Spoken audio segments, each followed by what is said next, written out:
تو ایک بہت بڑا فالٹ جو دینداروں میں پایا جاتا ہے, جو تقریباً یوں سمجھیں کہ سب میں ہی نظر آتا ہے, بہت کم لوگ اس سے بچے ہوئے ہیں, وہ ہے توکل کی غلط ڈیفینیشن. توکل کی غلط ڈیفینیشن اس چیز میں تقریباً سب ہیں. نمبر 2, معاملات میں گڑبڑ. دین کو صرف عبادات تک محدود کر دیا ہے, عبادت تک. معاملات میں کیا معاملہ ہے؟ معاملات سمجھتے ہیں یعنی وہ احکام جن کا لوگوں سے تعلق ہے, کوئی ڈیل کرنی ہے, حقوق و لباس سے تعلق ہے, بیوی بچوں سے, والدین سے, دوست احباب سے, یا کوئی ایگریمنٹ ہے کسی کے ساتھ. ان معاملات میں جتنی اہمیت سے اسلام نے ان معاملات کو بیان کیا ہے اتنی اہمیت دلوں میں ہے نہیں. نتیجہ کیا نکلتا ہے کہ لوگ جب دیکھتے ہیں کہ نماز میں بڑے پکے ماشاءاللہ, داڑھی بھی اور سارا حساب کتاب ایک دم فٹ فاٹ, لیکن کاروباری معاملات میں 2 نمبر ہے, جھوٹ بولتا ہے. معاملات میں یہ بھی داخل ہے بغیر تحقیق کے بات کو آگے نقل کر دینا. دیکھو کیسی صحیح حدیث ہے, آپ صلی اللہ علیہ وسلم نے فرمایا کفا بالمرء کذبا ان یحدث بكل ما سمع. انسان کے جھوٹا ہونے کے لیے اتنا کافی ہے کہ ہر سنی سنائی بات کو آگے نقل کر دے. سوشل میڈیا پہ ہو رہا ہے کہ نہیں ہو رہا ہے؟ ایک تو اس وجہ سے بھی کیا کہا جاتا ہے, جو دیندار ہوتے ہیں ان کو اس قسم کی ٹیکنیکل غلطیوں کی وجہ سے بھی کیا کہا جاتا ہے, دیندار. چند سال پہلے ناگن پہ ایک واقعہ ہوا تھا. ایک شخص نے کہیں بائک چھیننے کی کوشش کی, ناکام ہوا, ڈاکو تھا, بھاگ گیا. دوسرا بے گناہ شخص جو ہے نا, لوگوں نے اس کو پکڑ لیا. یعنی وہ چونکہ مکس ہو گیا نا ڈاکو, اور لوگ سمجھے یہ ہے, حالانکہ وہ نہیں تھا. تو جب ایک آدمی کو غلط فہمی ہوئی نا, اس نے ڈاکو پہ تھپڑ مارا, تو دوسرا اب تحقیق نہیں کر رہا کہ یہ ہے بھی کہ نہیں ہے. غلط فہمی کس سے ہوئی؟ ایک سے. اب ساری قوم اس بے گناہ پہ چڑھ گئی. وہ چیخ رہا ہے میں نہیں ہوں بھائی, لیکن اب کراؤڈ میں کوئی کسی کی سن نہیں رہا. وہ مار دیا اس کو, جان سے ہی مار دیا. تو یہ کیا جذباتی پن ہے بھائی؟ تحقیق تو کرو کہ کون ہے. کوئی بھی کسی کو تھپڑ, اتنا آسان ہو گیا ہے نا.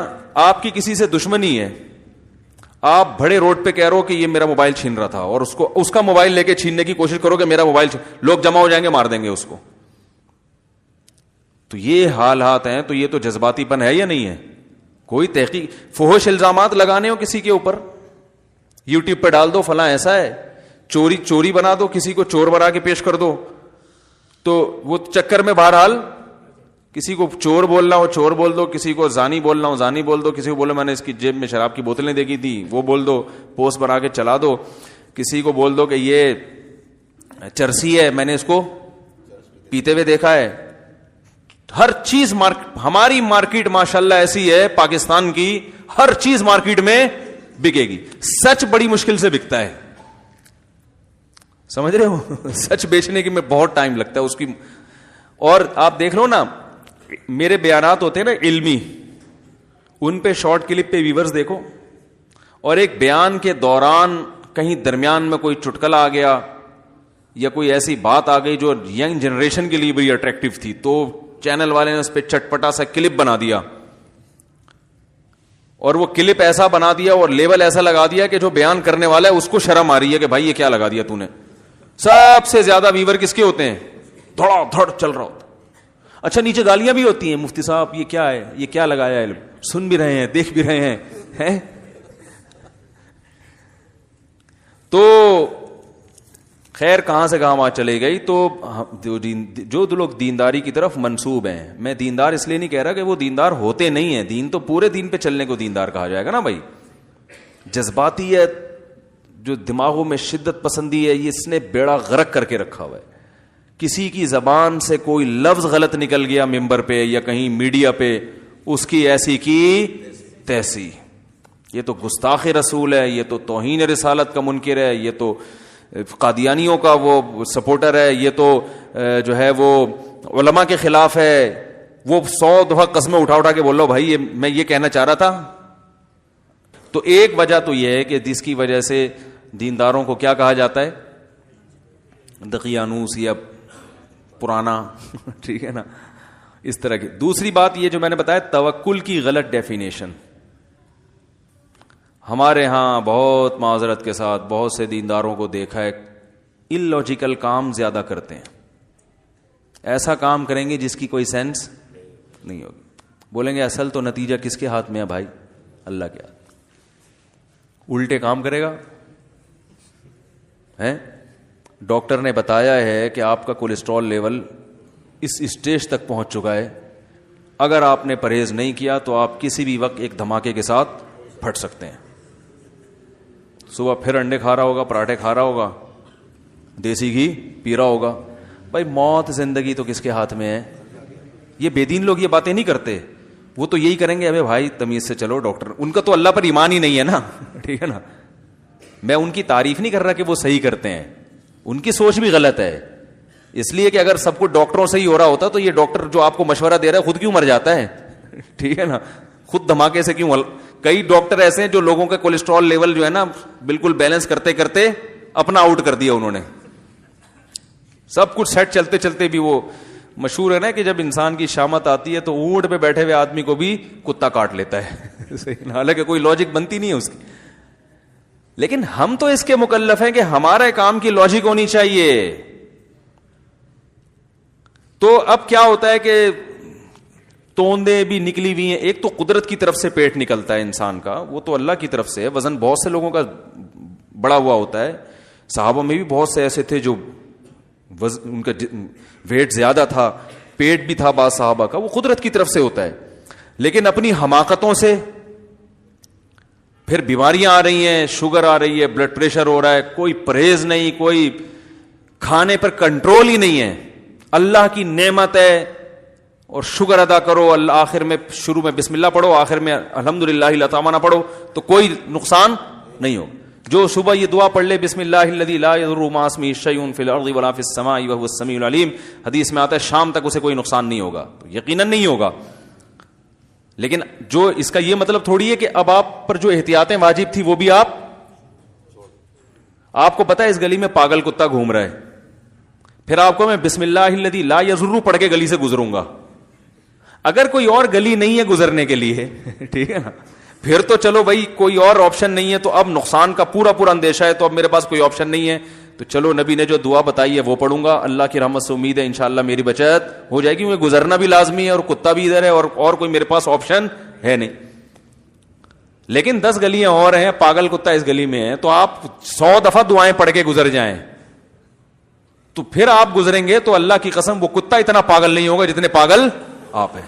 لوگوں کو چاہیے کہ آپ سے بچیں. وہ آپ نے کسی کو کاٹ لیا نا تو کوئی ٹیکا کام نہیں آئے گا. اس پاگل کتے نے کاٹ لیا تو اس کے ٹیکے ہیں, آپ اگر کاٹ لو گے, حقیقت بتا رہا ہوں, وہ نہیں بچے گا پھر, کیونکہ آپ اس سے بڑے پاگل ہو. اس کو تو عقل نہیں ہے نا, آپ میں تو عقل ہے.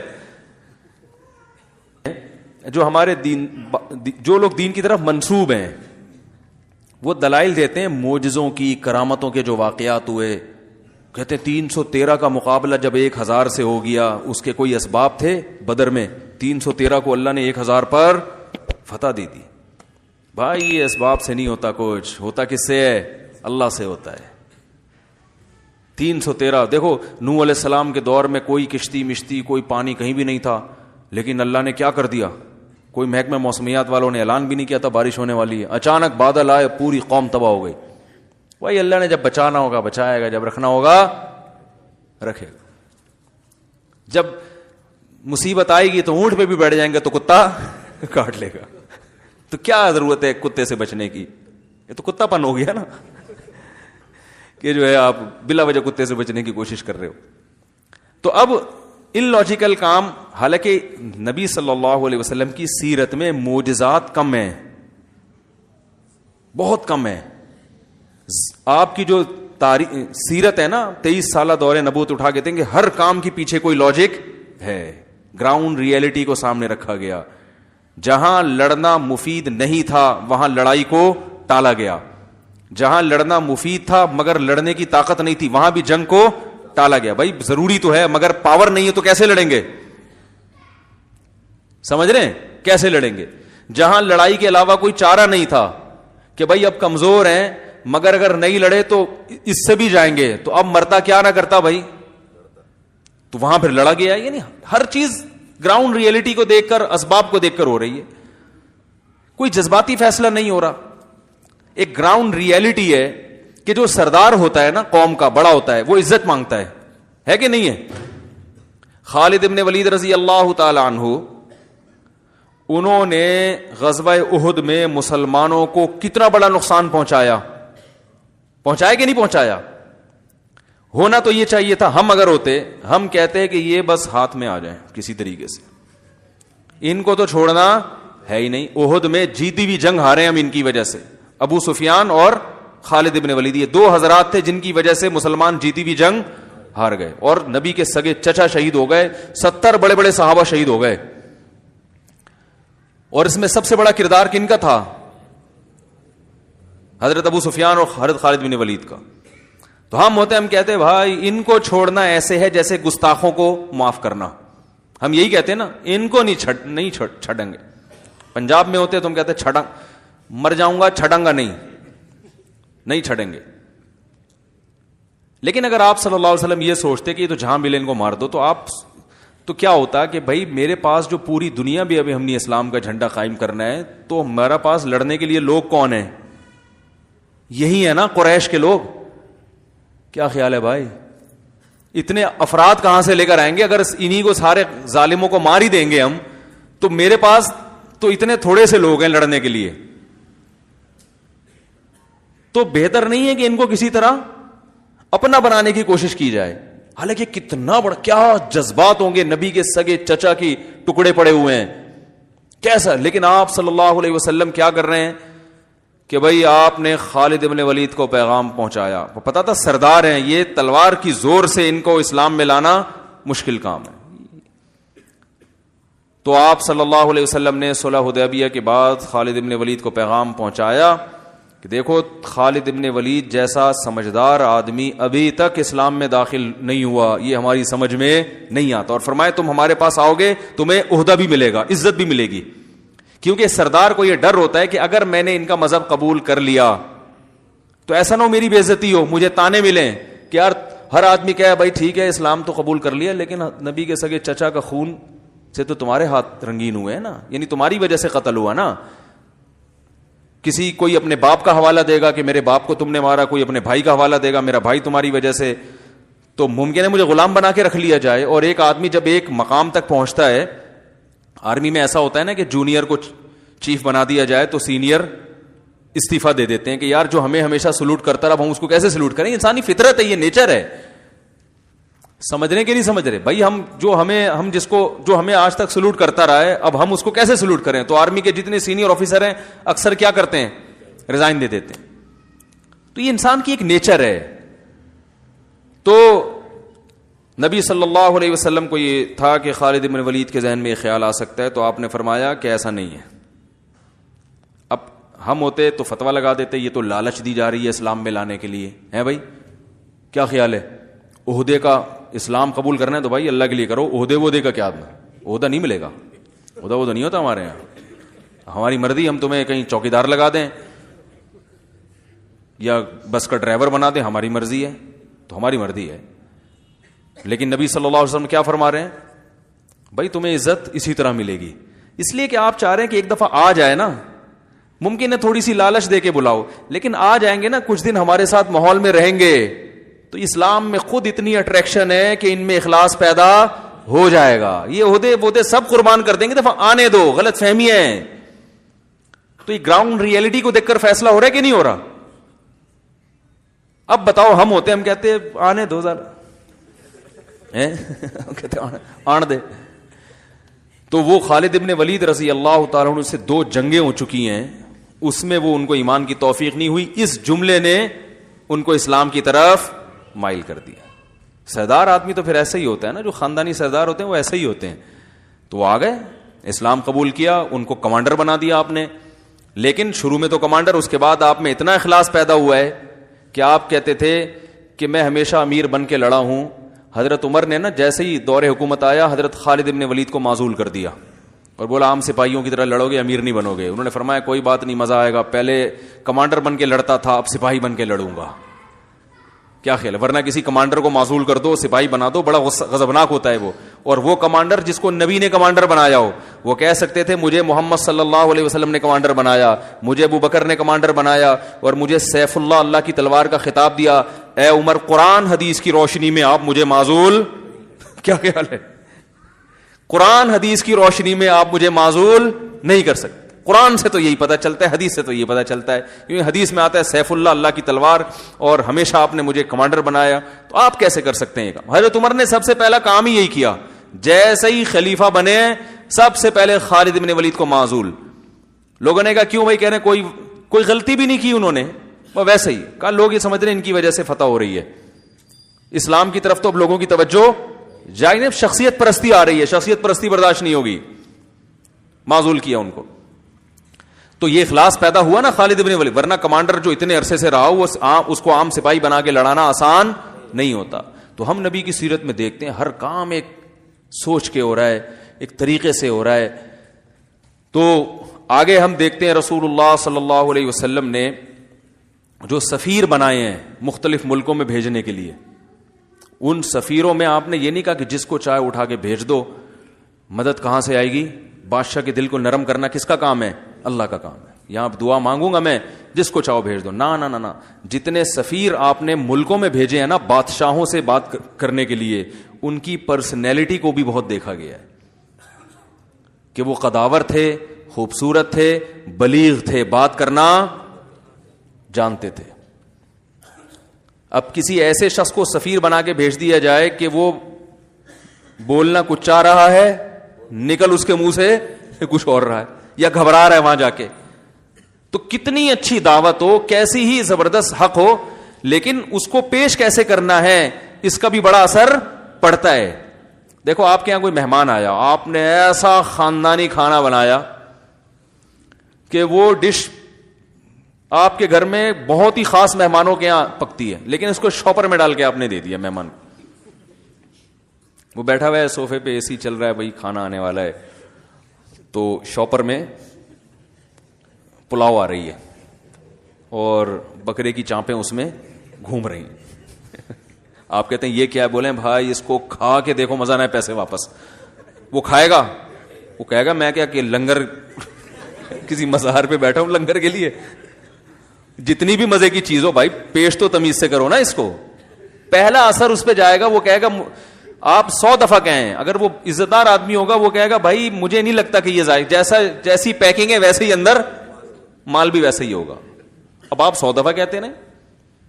اس کے برعکس مسور کی دال ہے, آپ نے مہمان کے سامنے رکھ دی, ادھر کھیرے کٹے ہوئے, ادھر پیاز کٹے ہوئے, ادھر لیمن رکھا ہوا ہے, ٹھیک ہے نا, بڑی تمیز سے اس کو بنایا ہوا ہے, تو وہ کھا لے گا, حالانکہ اس کو پتا ہے کہ یہ کیا ہے, دال ہے. وہ کہے کہ شاید کوئی اسپیشل دال ہو ان کے یہاں, وہ تو کھانے کے بعد پتا چلے گا کہ ذائقہ کیسا ہے.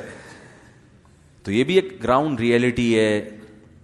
تبھی دیکھو جتنے بھی پیغمبر دنیا میں آئے ہیں سارے حسین ہیں. اس کا یہ مطلب نہیں ہے کہ بدصورت آدمی کی ویلیو نہیں ہے اسلام میں. حضرت بلال حبشی رضی اللہ تعالیٰ عنہ زیادہ کوئی خوبصورت تھوڑی تھے, لیکن ان کے قدموں کی آہٹ جنت میں. لیکن زمین کی باتیں جو ہے نا, زمین پہ جو احکام ہوں گے وہ زمینی حساب سے ہوں گے, اسباب سے. میں نے بتایا تھا نا ابھی جمعے کو پورا ڈیٹیل میں بیان کیا کہ اسلام میں یہ کہ لڑکی کا نکاح اس کے ہم پلہ میں کیا جائے, اس میں قوم بھی دیکھی جائے گی.